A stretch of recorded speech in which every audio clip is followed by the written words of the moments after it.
그러니까 반갑습니다. 너무나 은혜로운 찬양대를 통해 들어주셔서 감사합니다. 정말 찬양에서 고백하고 있는 것처럼 눈물도 없고 기쁨만 있는 하늘이 우리에게 예수님으로 말미암아 주어졌다는 그 사실이 우리가 얼마나 큰 기쁨이 되는지 모르겠습니다.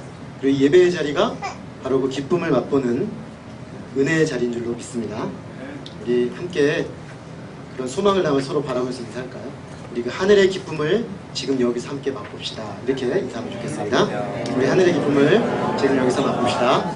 네. 오늘은 요한복음 10번째 말씀이 되겠습니다.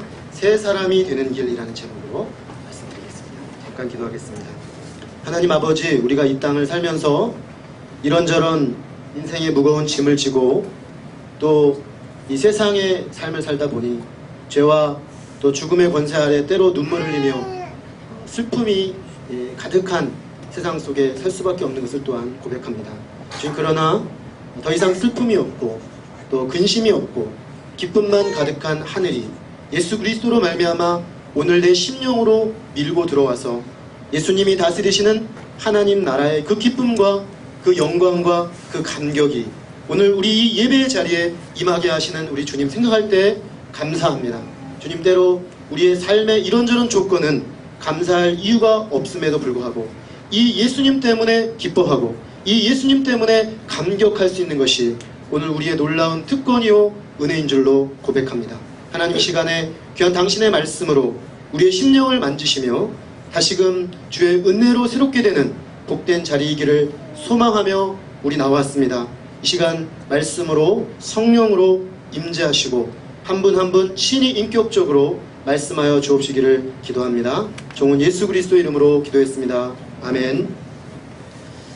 우리는 흔히 하나님 나라를 들어간다 라는 표현을 사용합니다. 때로 하나님의 나라가 임한다 라는 말도 교회에서 많이 사용합니다. 또는 하나님 나라를 경험한다는 말까지도 사용하는 경우가 있습니다. 어떤 표현을 쓰든지 간에 기독교는 궁극적으로 하나님의 나라와 관계되어 있습니다.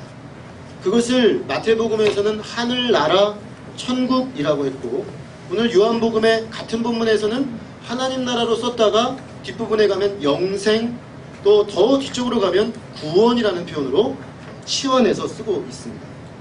그런데 이 모든 경우에 우리에게 있어서 실제로 관건은 어떻게 있습니다. 어떻게 하나님 나라에 들어갈 수 있는가? 어떻게 하나님 나라가 우리 가운데 임할 수 있는가? 어떻게 하나님 나라를 지금 여기서 경험할 수 있는가? 어떻게 천국에 들어가는가? 어떻게 해야 영생을, 구원을 받는가? 라는 질문인 것입니다. 우리는 이 모든 질문에 대해서 기독교 공동체에 들어온 사람이든 들어오지 않은 사람이든 상식적으로 한 가지는 동의할 수 있습니다. 그게 뭐냐면 우리가 천국에 들어가려면 천국에 합당한 사람이 되어야 한다는 것. 그건 누구나 동의할 수 있는, 끄덕여지는, 그렇지 않겠습니까? 천국에 합당한 사람이야 천국에 들어가죠. 과연 그러면 천국에 합당한 사람이 어떻게 될 수 있느냐? 이것이 우리의 관건이 되겠습니다. 결국 우리가 완전히 새롭게 돼서 새 사람이 되어 천국 사람이 될 때만이 천국에 들어가겠습니다. 자, 그런데 이 지점에서 바로 모두 어려움이 있는 것입니다. 그게 어떻게 가능하냐 는 것입니다. 어떻게 완전히 사람이 새로워져서 천국에 합당한, 그래서 천국에 들어갈 수 있는 사람이 될 수 있겠느냐 하는 질문입니다. 오늘 말씀은 바로 이 질문을 다루고 있고 또 그것에 대한 실마리를 우리에게 주고 있습니다. 첫째로 우리가 새 사람이 되려면 거듭남의 필요성을 받아들여야 합니다. 만약 예수님 당시에 유대 사회에서 우리가 앞서 던졌던 그런 질문을 우리가 던진다고 했을 때 그 질문에 대해 답을 찾을 것 같은, 답을 가질 것 같은 사람을 꼽으라고 한다면 많은 사람들이 니고데모라는 사람을 들었을 것 같습니다. 니고데모라는 이름은 뜻이 정복자라는 뜻을 가지고 있습니다. 아마도 그의 부모님은 니고데모가 이 세상에 태어났을 때 이 세상의 모든 것들을 정복하며 다스리는 그런 인생을 살기를 바라셨던 것 같습니다. 근데 니고데모는 실제로 이름대로 그렇게 살았던 것 같습니다. 그는 오늘 1절에 보니까 바리새인이라고 소개되고 있습니다. 바리새인은 당시 유대 사회에 몇천 명밖에 없는 아주 특별하게 훈련되어진 종교 집단을 일컫습니다. 즉 바리새인으로서 니고데모는 매우 종교적인 인물로 당대 유대 사람들이 자타가 공인하는 의인이요 종교인이었습니다. 그래서 니고데모 하면 그 사람은 의인이야, 그 사람이야말로 우리 유대 사회가 배출한 최고의 종교인이지, 이렇게 말할 수 있는 사람이었다는 것입니다. 또한 그는 유대인의 지도자 곧 산헤드린이라는 이스라엘의 통치기구의 일원이었습니다. 어떤 학자는 70명이라고 하고 어떤 사람은 71명이라고 하는데요. 당시 입법, 사법, 행정을 다 관할하는 최고 통치기구였습니다. 니고데모는 그 통치기구의 일원 중에 한 사람이었습니다. 그러므로 그는 정치적으로, 사회적으로, 종교적으로 유대사회의 정점에 서 있는 인물이라고 할 수가 있겠습니다. 뿐만 아니라 누가복음 19장에 보면, 요한복음 19장에 보면 이 니고데모는 매우 큰 부자였습니다. 예수님이 돌아가셨을 때 아리마대 사람 요셉이라는 사람은 무덤을 내놨고, 이 니고데모는 엄청난 금액의 은을 장례 비용으로 내놓았습니다. 그러니까 결국 그 사람은 그의 지위와 위상에 걸맞는 사회적 부도 가지고 있었다는 것을 알 수가 있습니다. 우리는 요즘 이렇게 성공한 사람들, 소위 사회의 정점에 이르는 사람들 가운데서 도덕적으로 존경받는 인물을 찾기가 참 쉽지가 않다는 사실을 발견합니다.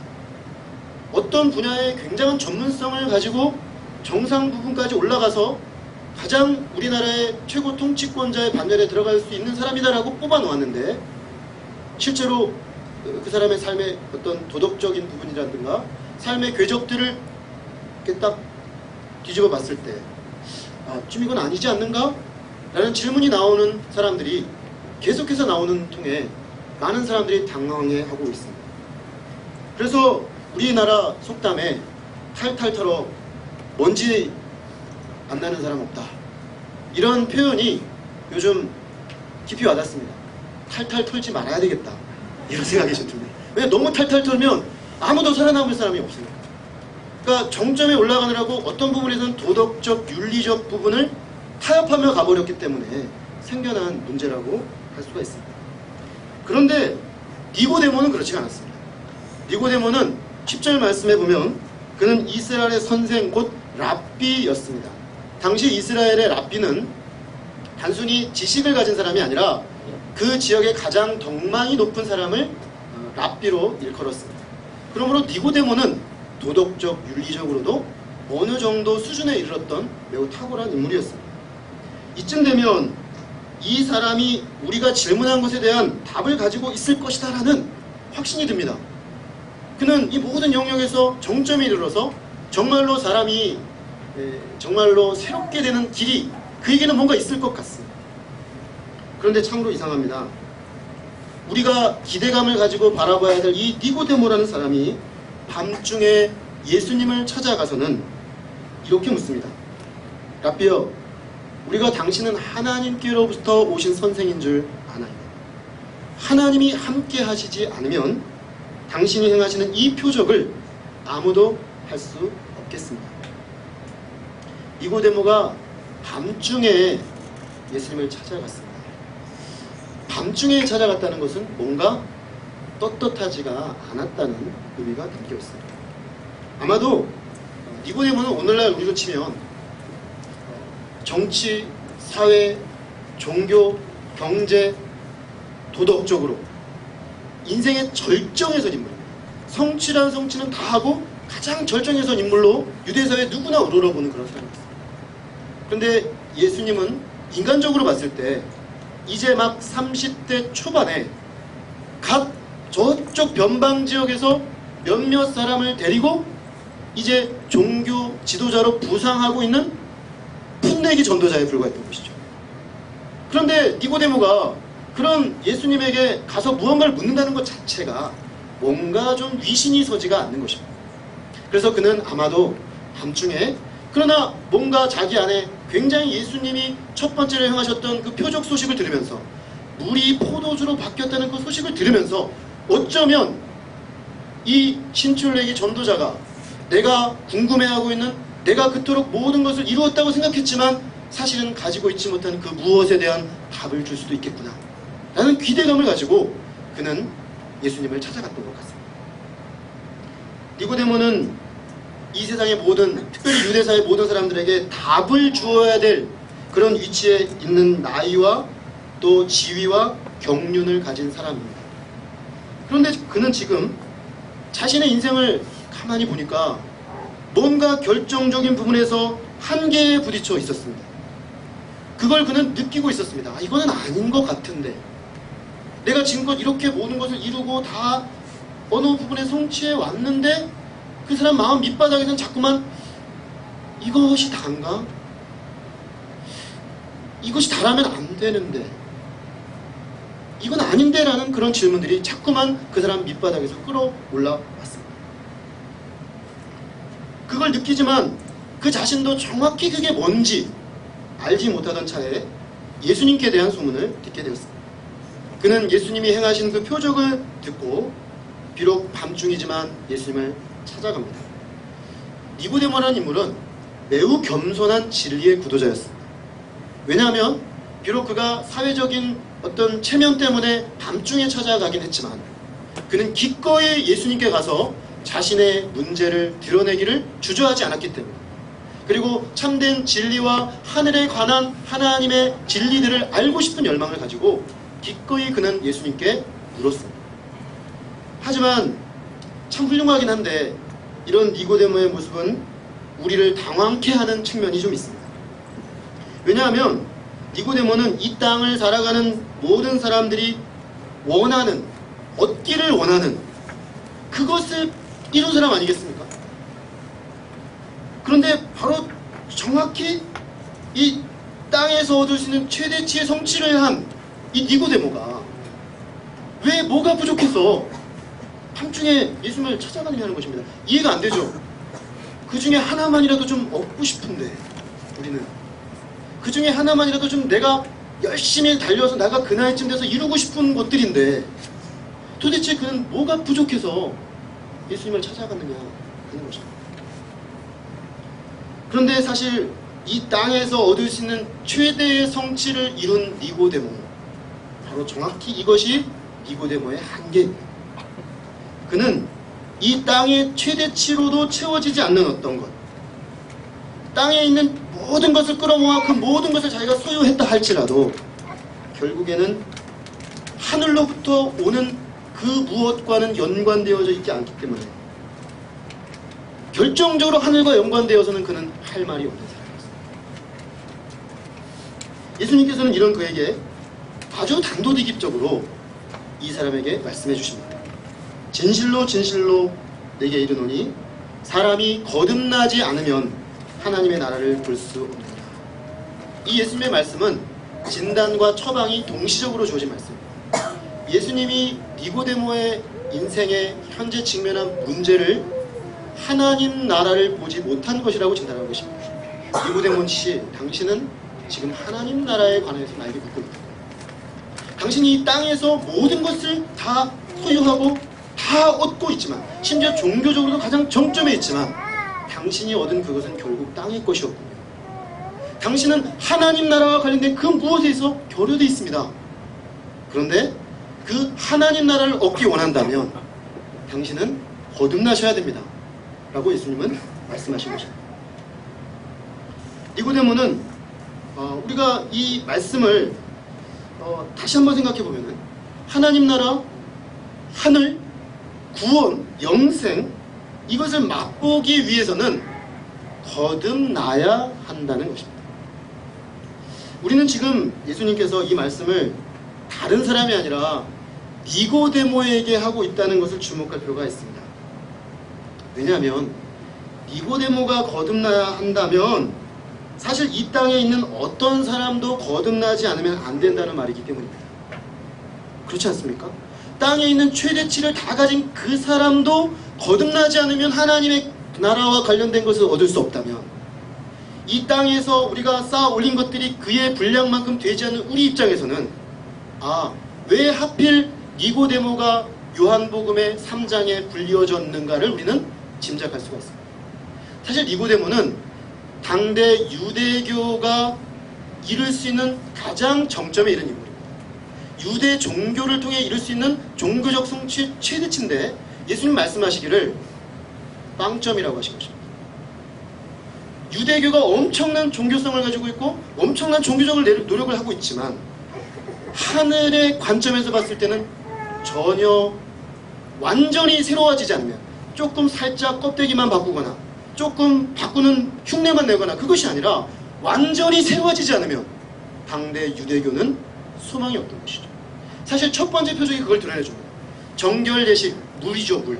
아무런 맛도 나지 않고 기쁨도 나지 않는 그저 생명 없는 의식뿐인 유대교. 그게 그 정결예식에 쓰는 물을 대표하는 사람이 바로 니고데모. 니고데모는 엄청난 종교적 열심을 가지고 성취에 이르렀지만 실제로 그는 하나님 나라의 관점에서 봤을 때는 완전히 새로워지지 않으면 안 되는 상태라는 것입니다. 이 니고데모라는 인물은 땅에서 하늘로 올라가는 상향적 방향으로의 구원을 추구하는 사람들의 대표자입니다. 이 세상의 모든 종교는 한마디로 표현하면 하향식 종교와 상향식 종교로 나눌 수 있습니다. 상향식 종교란 인간편에서 어떤 노력과 선과 의를 쌓아 올려서 하늘에 이르겠다는 것입니다. 땅의 수준을 끌어올려서 하늘에 이름으로써 하늘을 가져오겠다는 것이죠. 당대 유대교가 그랬습니다. 원래 유대교의 기원을 끌어올라가면 아브라함에 이르는데 아브라함은 그렇지 않았습니다. 아브라함은 하향적 은혜의 종교적 체험을 한 사람입니다. 그런데 이것이 어느 시점에 변질이 일어나서 위로부터 내려오는 은혜의 체험이 아니라 밑에서부터 종교적으로 쌓아 올라가는 종교적 상향식의 은혜 체험으로 유대교가 변질된 것입니다. 결국 그 변질의 끝에서 니고데모와 같은 인물이 등장할 수밖에 없었던 것입니다. 사실 이 땅에서 사람들이 구원을 얻고 하늘을 맛보려고 애쓰는 모든 노력을 한마디로 말한다면 땅에서 하늘로 쌓아 올라가기, 이렇게 표현할 수가 있겠습니다. 이 땅에서 하늘을 얻기 위한 몸부림이라고도 말할 수 있습니다. 그런데 이 땅의 것은 아무리 쌓아 올라봤자 결국에는 땅의 것입니다. 높이 올라갈 수는 있지만 결국은 땅입니다. 땅에서 좀 더 높이 올라갔을 뿐, 높이의 차이가 있을 뿐 결국에는 땅의 한계를 벗어날 수는 없다는 것입니다. 그러므로 이 땅에서 아무리 높이 쌓아 올려도 그것이 정치든 경제이든 종교이든 마찬가지인 것입니다. 즉 하늘의 것을 만들어낼 수도 없고 하늘의 것을 경험하게 할 수도 없다는 것입니다. 하늘의 것을 맛보려면 하늘에서 하늘의 것이 내려와야 합니다. 하늘을 완전히 맛본 사람이나 그 존재가 우리에게 그 하늘을 가져와서 보여주어야 합니다. 그러므로 우리는 니고데모처럼 하나님께로부터 온 분, 하늘에서부터 내려오신 그 무엇을 찾아야 합니다. 니고데모의 말이 그러므로 굉장히 의미심장합니다. 당신은 하나님께로부터 오신 선생인 줄 아나이다. 니고데모는 자신의 말 속에 은연중에 자신의 한계를 시인하고 있습니다. 그는 지금 하늘로부터 내려오는 그 무언가를 찾고 있는데 예수님에게서 그 어떤 실마리를 발견했던 것입니다.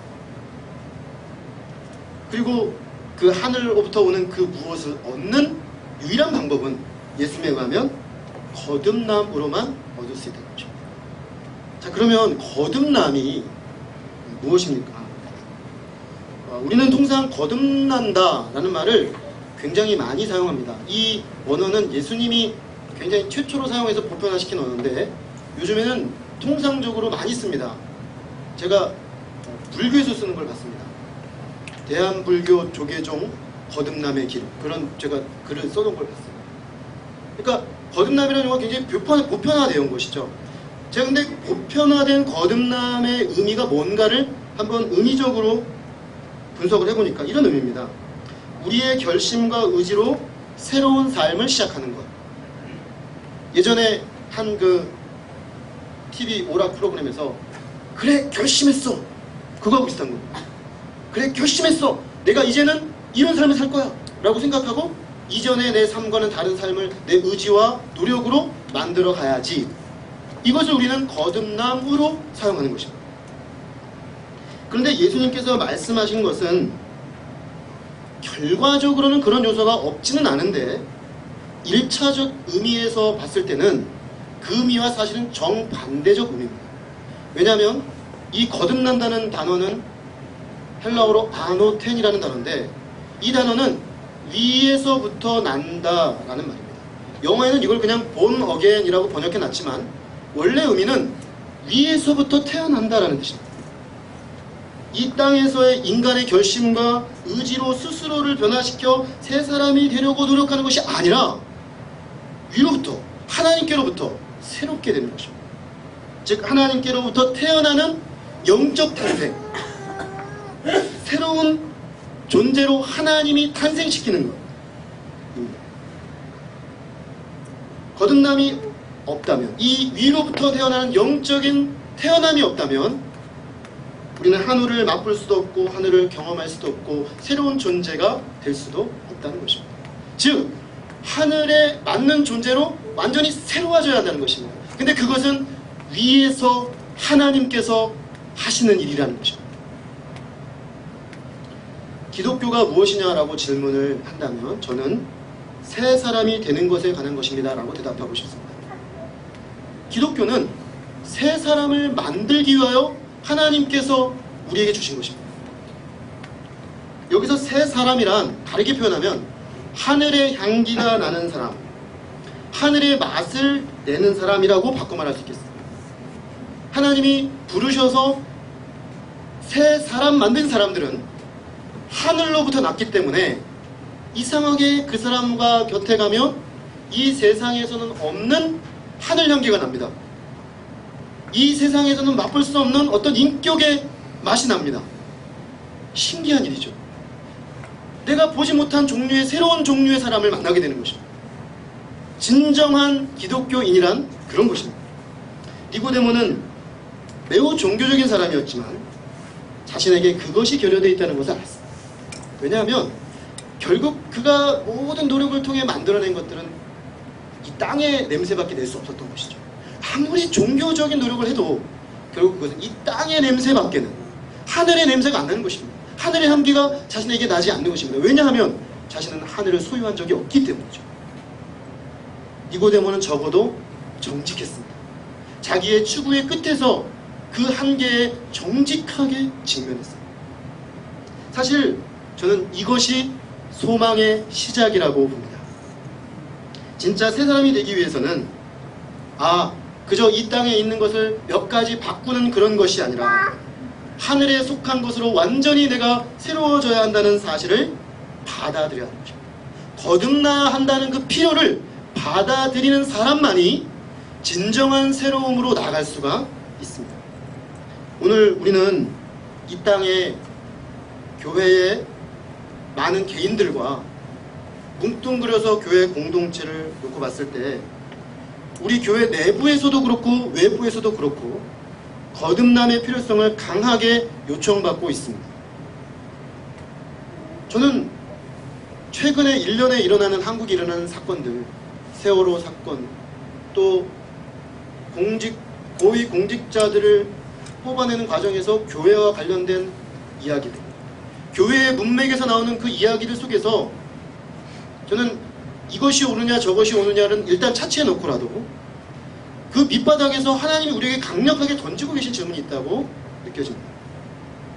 그것은 우리 교회가, 우리들이 그저 이 땅의 것을 조금 몇 개를 바꿔가지고 우리가 이렇게 변했습니다 라고 말하는 것은 이제 더 이상 아무런 설득력도 가지지 못한다는 사실입니다.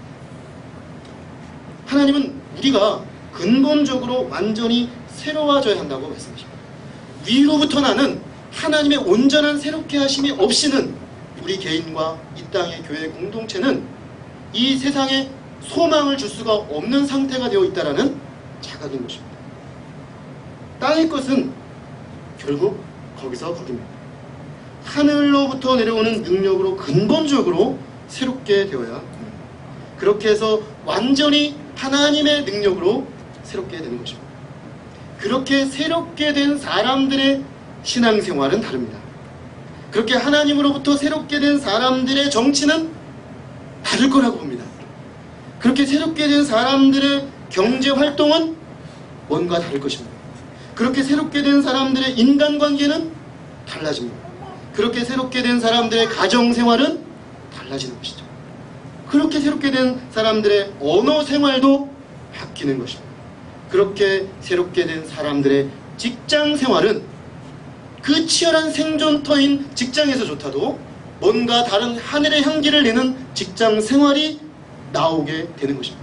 이거는 막을 수가 없습니다. 왜냐하면 위로부터 내려와서 우리를 압도하여 우리 속에서 퍼져나가는 능력이기 때문에. 새로운 삶, 하늘을 맛보는 삶을 꿈꾸십니까? 그렇다면 소망이 있는 것입니다.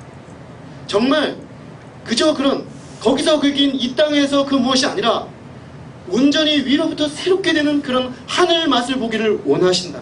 진정으로 니고데모처럼 원하여 주님께 나아가 간절한 심령으로 물으실 수 있다면 우리에게는 소망이 있는 것입니다. 우리에게 거듭남이 필요하다는 이 예수님의 말씀이 심령 깊은 곳에서부터 들려져서 우리가 밤중에 죽게로 나아갔던 니고데모처럼 갈급한 구도자의 심령으로 새롭게 주 앞에 나갈 수 있기를 간절히 기도합니다. 둘째로 성령으로 거듭나야 합니다. 니고데모는 거듭나야 한다는 예수님의 말씀을 듣자 마음에 어려움이 생겼습니다. 그래서 질문합니다. 사람이 늙으면 어떻게 날 수 있사옵나이까? 두 번째 모태에 들어갔다가 날 수 있습니까? 어떻게 그런 일이 가능하죠? 어떻게 사람이 위로부터 태어난다, 다시 태어난다? 말이 안 되지 않습니까? 그러면 결국 엄마 뱃속으로 다시 들어갔다 나와야 되는 겁니까? 라고 니고데모는 질문하고 있습니다. 우리가 통상적으로 한 번도 겪어보지 못한 일에 대해서 듣게 되면 우리는 이런 니고데모처럼 반응할 수밖에 없습니다. 한 번도 겪어보지 못했는데 나의 지금까지 경험과 이성의 한계 속에서 봤을 때는 그런 일은 있을 수가 없는 것이죠. 그래서 이 니고데모는 이 예수님 말씀하신 게 무슨 말인지 이해가 되지 않았습니다. 사실 니고데모의 어려움은 여전히 그가 육적인 땅의 한계에 묶여서 예수님의 말씀을 듣고 있다는 것을 반증해주고 있습니다. 그는 거듭남조차도 위로부터 난다고 하신 이 말씀조차도 육적인 것으로 이해했습니다. 그래서 예수님은 영적인 새로운 탄생인데 이것을 육적으로 엄마 뱃속으로 다시 들어가는 것으로 이해했습니다. 예수님은 니고데모에게 한 번 더 말씀하시되 거듭남의 방법을 첨가해서 다시 명확하게 말씀하십니다. 진실로 진실로 너에게 이르노니 물과 성령으로 거듭나지 아니하면 하나님 나라를 볼 수 없다. 거듭남은 물과 성령으로 나는 것이라고 말씀하십니다. 근데 여기서 물과 성령으로는 같은 것입니다. 결국에 물로 씻음으로 우리에게 보여지는 성령의 거듭남이라는 것입니다.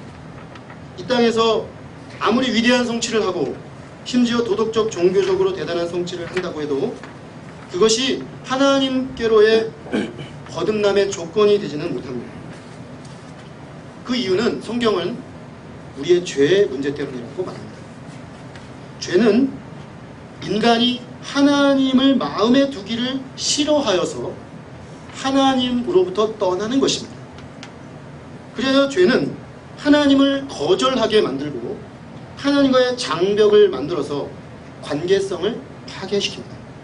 그래서 위로부터 오는 하나님의 능력을 덧입지 못하게 하고 이 땅의 한계 안에서 우리의 문제를 해결하고자 하는 노력으로 우리를 계속 밀어갑니다. 결국 그 죄의 장벽이 우리를 거듭나지 못하도록 막고 있는 것입니다. 사람은 죄 때문에 스스로 장벽을 만들고 거기서 스스로의 힘으로 구원 얻고자 하는 열망을 끊임없이 품고 노력합니다. 그러나 문제는 우리 스스로의 힘으로는 이 문제가 해결되지가 않는다는 것입니다. 결국 이 땅에 존재하는 모든 사람은 조금 더 도덕적인 죄인과 조금 덜 비도덕적인 죄인이 있을 뿐입니다. 좀 더 종교적인 죄인과 덜 종교적인 죄인이 있을 뿐입니다. 종종 매우 도덕적이고 종교적인 사람들 가운데 이상하게도 그래서는 안 되는데 더 심각하게 땅의 냄새가 날 때가 있습니다. 이상한 일이죠. 분명히 하늘의 것을 추구하는 도덕성을 추구하고 종교성을 추구하는데 이상하게 그 사람에게서 하늘의 냄새가 나지 않고 땅의 냄새가 납니다. 우리 흔히 봅니다.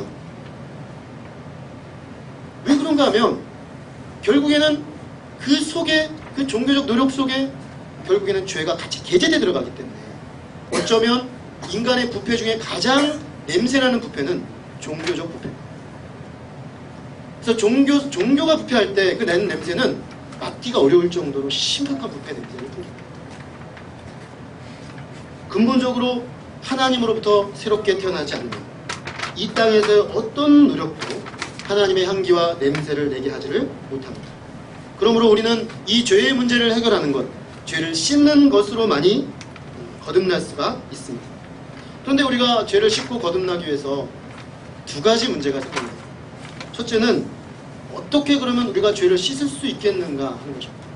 우리의 죄가 과연 씻어질 수 있는 문제인가 하는 것입니다. 두 번째는 그 죄 씻음을 가능케 하는 주체가 누군가 하는 것입니다. 예수님은 이 두 가지 문제 중에 두 번째 문제를 먼저 다루셨습니다. 예수님은 그 주체가 성령이라고 말씀하십니다. 성령께서 거듭나게 하실 때 우리는 위로부터 나게 된다라는 것입니다.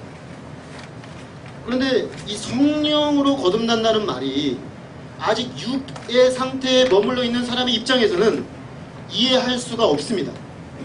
왜냐하면 이해가 안 되는 영역이지 않습니까? 한 번도 내가 경험해 본 적이 없는데 영으로 나야 한다니까 육의 차원에서 모든 것을 보는 사람의 입장에서는 이해가 안 됩니다. 그래서 예수님은 니고데모에게 설명할 때 육의 차원에서 설명을 해주십니다. 육으로 난 것은 육이요 영으로 난 것은 영이다. 우리 속담으로 바꾸면 콩 심은데 콩나고 팥 심은데 팥난다는 얘기입니다. 물론 콩과 팥은 다 육의 영역이지만 마치 그처럼 나오는 그 주체와 영역이 달라지면 완전히 새로운 존재가 태어난다는 것입니다. 우리가 육체적으로 태어나듯이 영적으로 태어나는 거듭남이 있다는 것입니다. 이것을 그래서 제2의 탄생이라고 합니다. 그것은 하나님의 영이신 성령께서 하시는 일입니다. 이 땅에 있는 것으로만 온통 세상을 본 사람에게 있어서 이 말은 이해하기가 어렵습니다. 그래서 예수님은 땅에 있는 것으로 설명해 주십니다. 바람을 가지고 설명하십니다. 성령도 헬라어로 푸뇽하고 바람도 푸뇽합니다.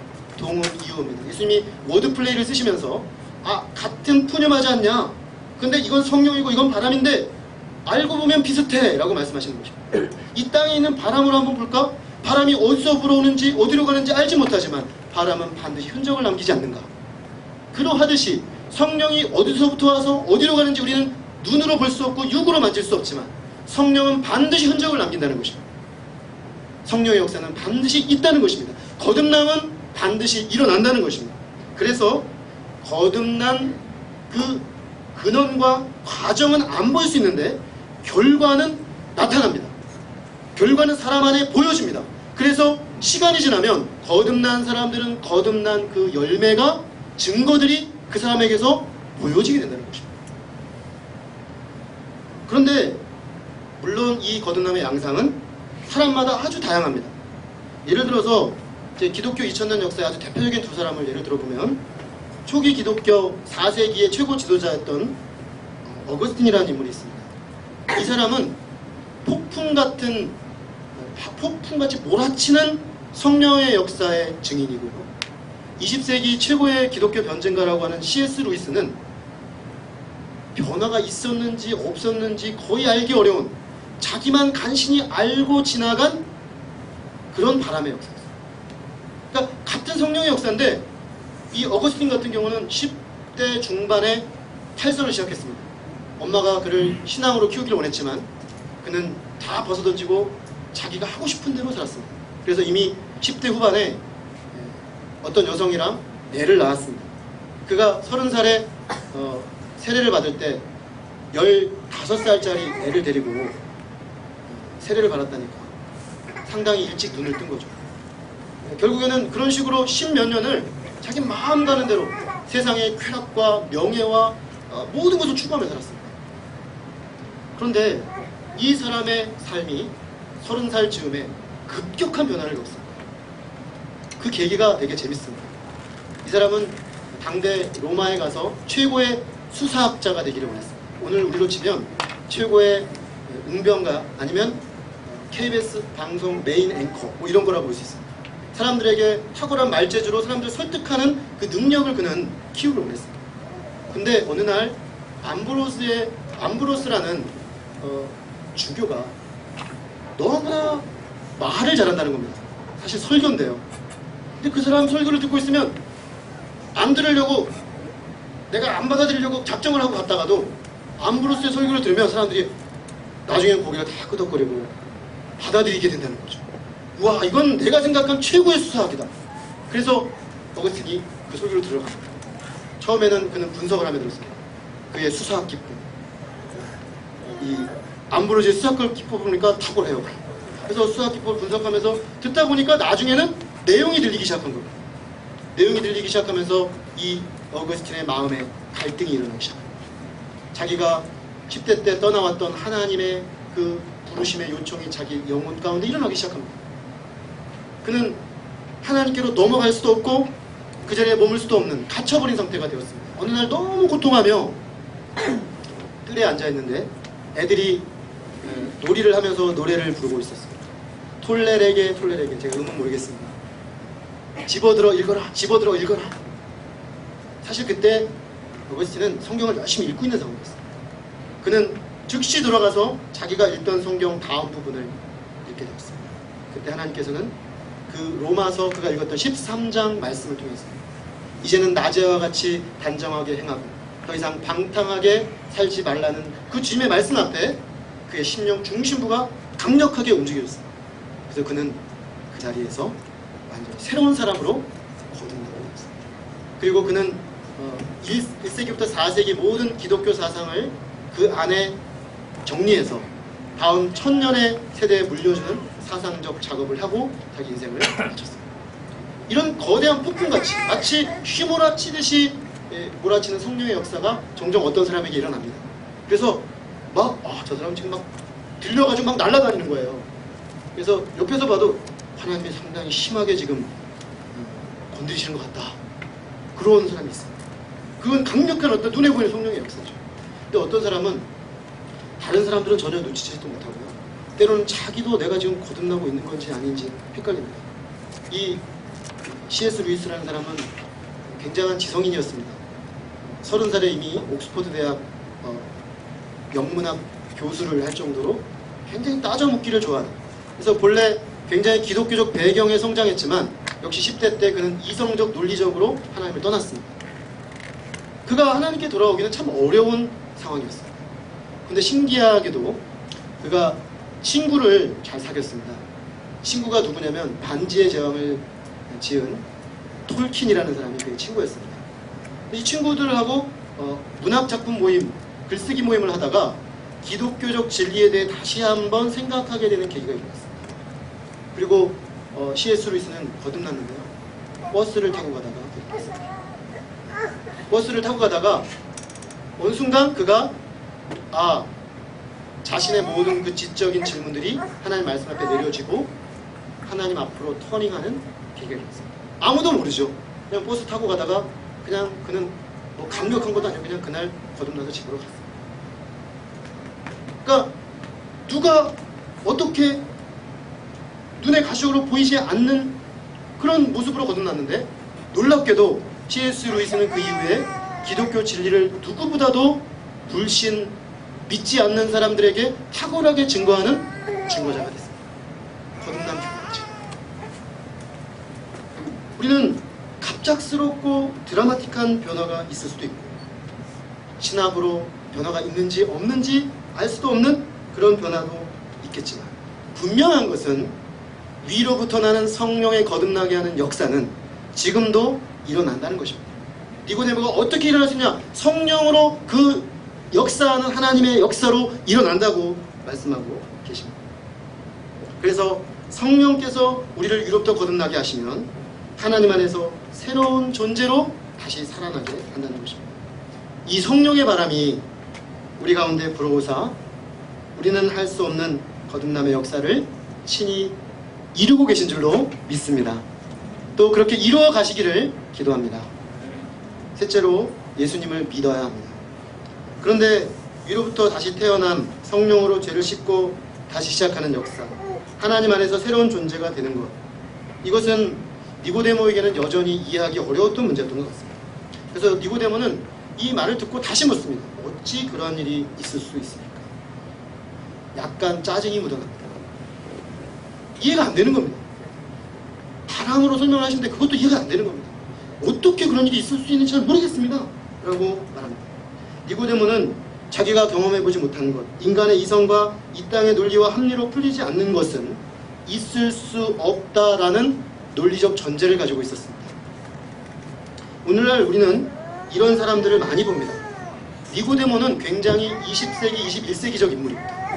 왜냐하면 현대인은 니고데모와 비슷합니다. 경험할 수 없고 합리와 이성으로 풀어내고 받아들여질 수 없는 것은 존재하지 않는다라고 해버린 거죠. 사실 그 명제를 정리한 사람은 칸트였습니다. 칸트가 그렇게 정리를 해준 이후 사람들은 이제 초월적인 것은 불가지론적으로 만들어고 있습니다. 누릴 수 없다. 그거는 함부로 말하면 안 된다. 왜? 우리는 고작해야 이 이성의 영역 안에서 대답할 수 있는 것이다 라고 말하는 것이죠. 일반적으로 우리가 이 지상의 어떤 문제를 풀어갈 때 니고데모식으로 접근해가는 것은 지극히 합당합니다. 합리적입니다. 이 지상의 것들을 합리적으로, 논리로, 이성으로, 경험적 추론으로 풀어가는 것은 이 세상의 문제를 풀어가는데 실제적으로 굉장히 도움이 됩니다. 모든 학문적 방법론에 동원되는 방법론이고 그 방법론은 우리 사용해야 합니다.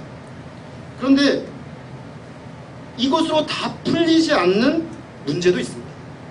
그것은 바로 하늘에 대한 지식, 하나님으로부터 오는 지식은 이 세상의 지식을 얻는 방법과는 그 지식의 성격이 다르기 때문에 방법과 출처도 전혀 다를 수밖에 없습니다. 그것은 하늘로부터 오는 그 메시지를 가져오신 그분에게서 그 메시지를 겸손히 듣고 그의 증언을 받아들임으로만 내 안에 확증할 수 있는 세계입니다. 그래서 예수님은 니고데모의 문제를 한마디로 증언을 받지 않는 것이라고 규정하십니다. 나는 본 것과 내가 하늘의 것을 가지고 왔기 때문에 아는 것, 보는 것을 증언하고 있다. 근데 너는 그 증언을 받기를 거절하고 있다 라고 말씀하십니다. 여기서 증언을 받는 것은 바로 다르게 우리 신앙적 용어로 바꾸면 믿음입니다. 믿음은 다른 것이 아니라 예수님께서 가져오신 하늘에 대한 증언을 수납하는 것입니다. 그래서 어떤 분은 그렇게 말했습니다. 믿음은 하나님의 계시를 받아들이는 손이다. 하나님 우리에게 주신 그것을 손을 내밀어서 받아들이면 그 진리가 우리 것이 되어 경험되어지고 우리의 세계로 들어오게 된다는 것입니다. 이것은 이성과 합리와 함께 이 세상의 어떤 존재를 알아가는 또 다른 하나의 중요한 방법이라는 것입니다. 그가 어려운 것을 아셔서 바람이라는 땅의 것을 말해도 그는 증언을 받지 않았기 때문에 알 수가 없었습니다. 그러므로 그는 본격적으로 하늘의 일에 대해서는 들을 준비도 되어 있지 않았습니다. 비유적인 땅의 이야기도 알아들이지 못하기 때문에 본격적으로 하늘의 일을 말하려고 할 때 그는 배척할 것이 뻔한 것입니다. 예수님은 이런 니고데모를 친절하게 도와주십니다. 포기치 않으십니다. 이제 피차 잘 아는 얘기를 하나 하십니다. 니고데모는 바리새인이기 때문에 모세오경을 외우고 있습니다. 이 사람들은 10대 때 모세오경을 외우는 훈련을 받기 때문에 모세오경은 아주 마스터합니다.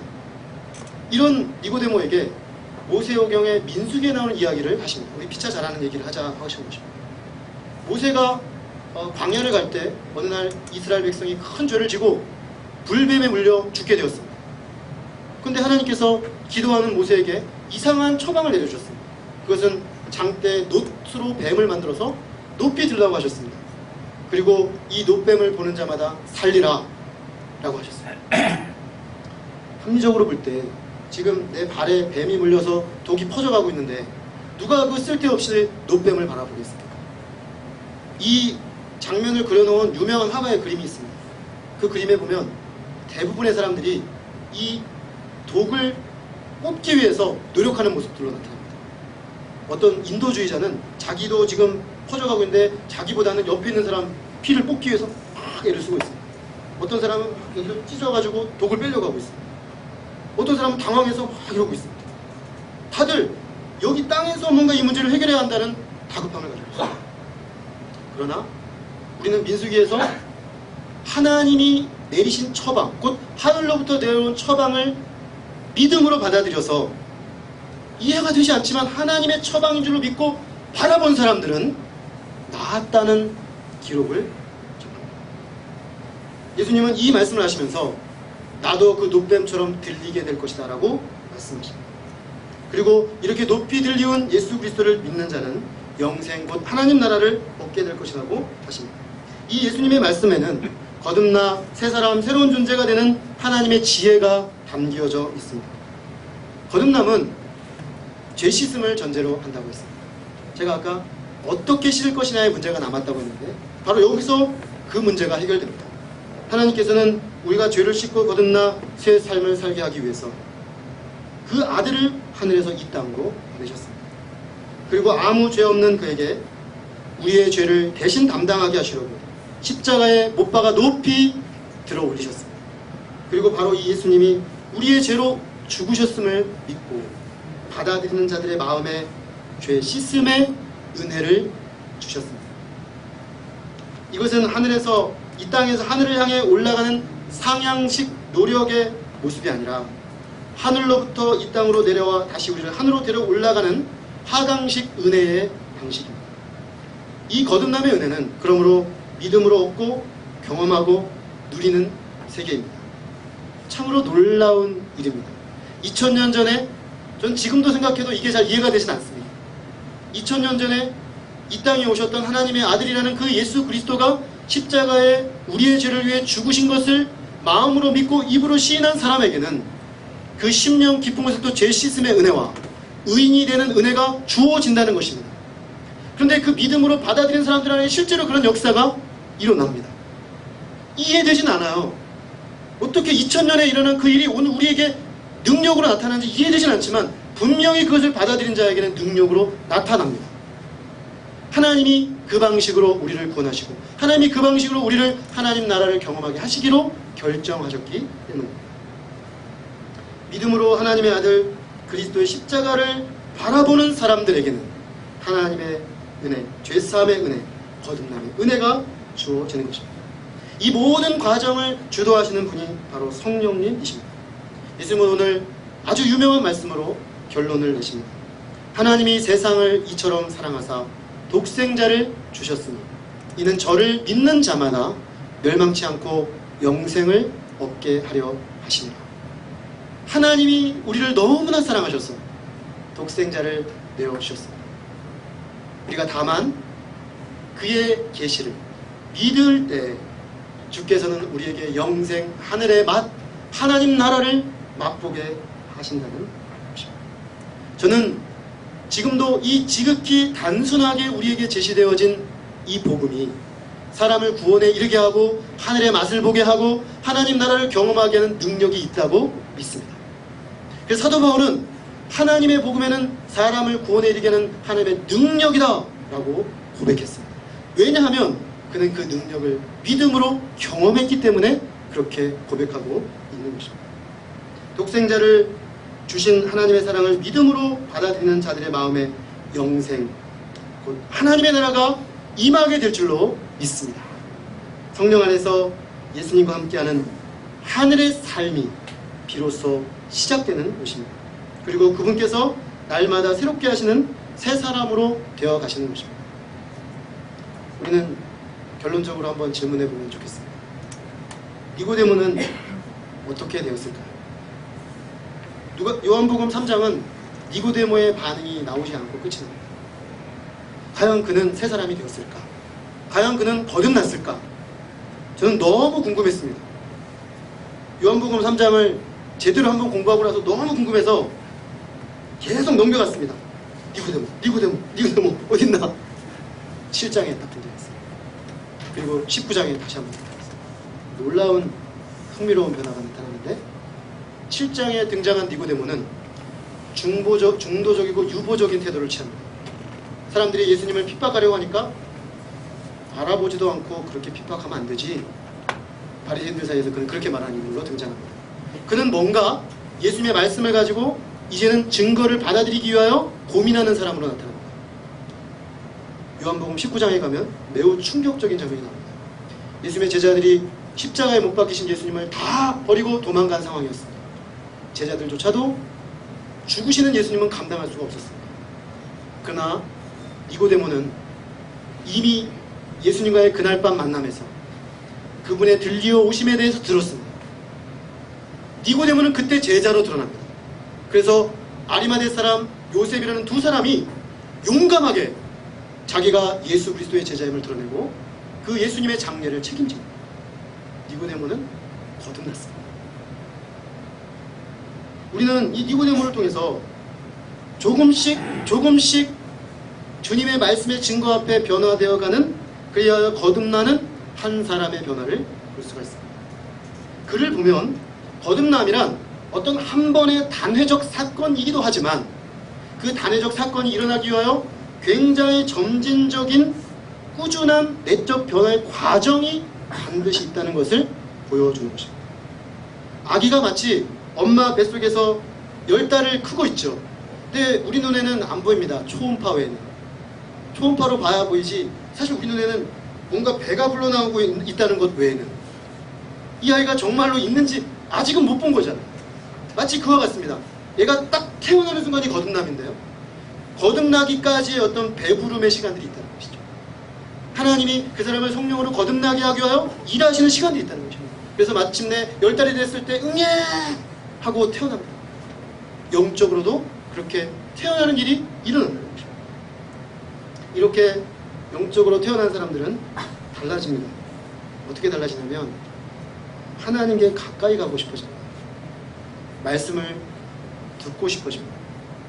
좀 더 듣고 싶어집니다. 아니 벌써 끝났나 이런 생각이 듭니다.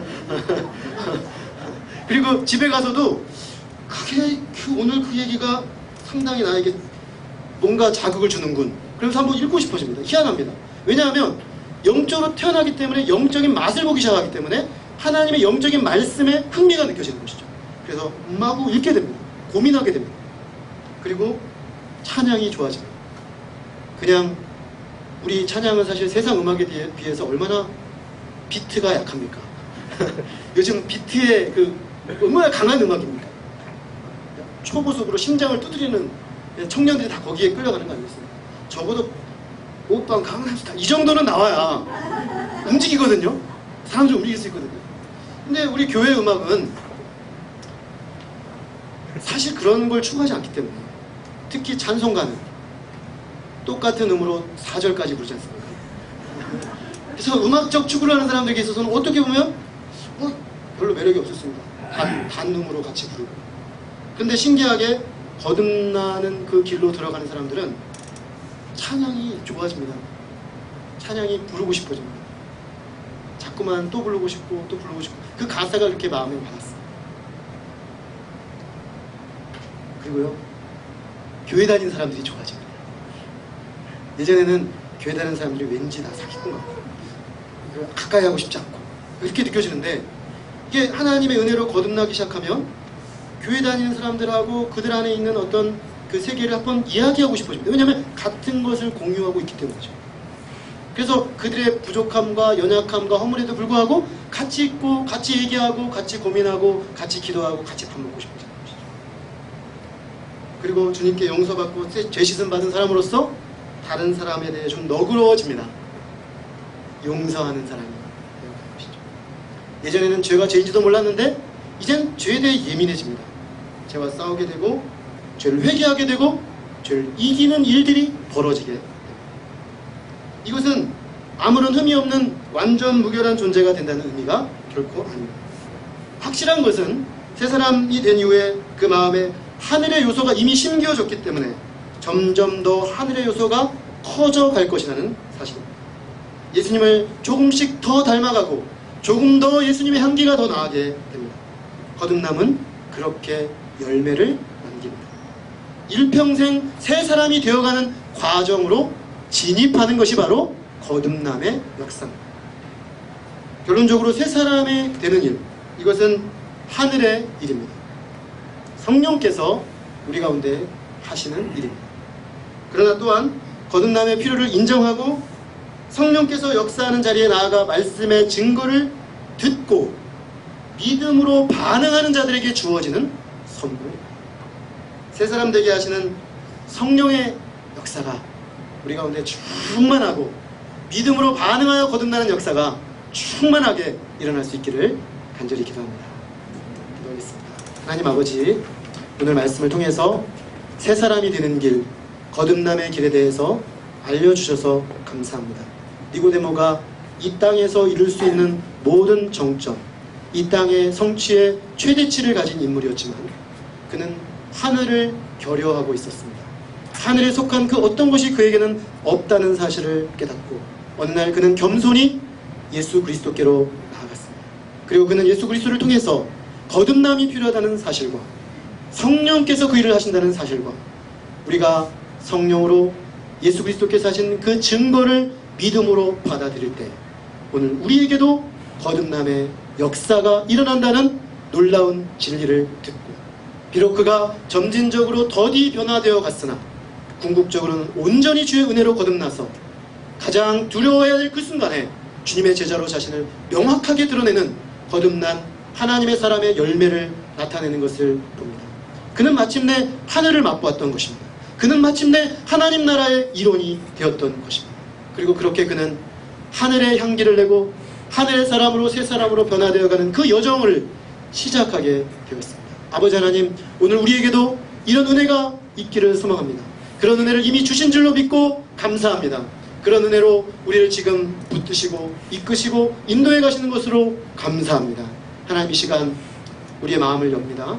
주님의 진리의 말씀으로 깨닫게 하시고 당신의 진리 앞에 믿음으로 반응하며 하나님의 성령의 새롭게 하시는 역사가 우리 안에 힘있게 일어나게 하여 주옵시기를 간절히 기도합니다.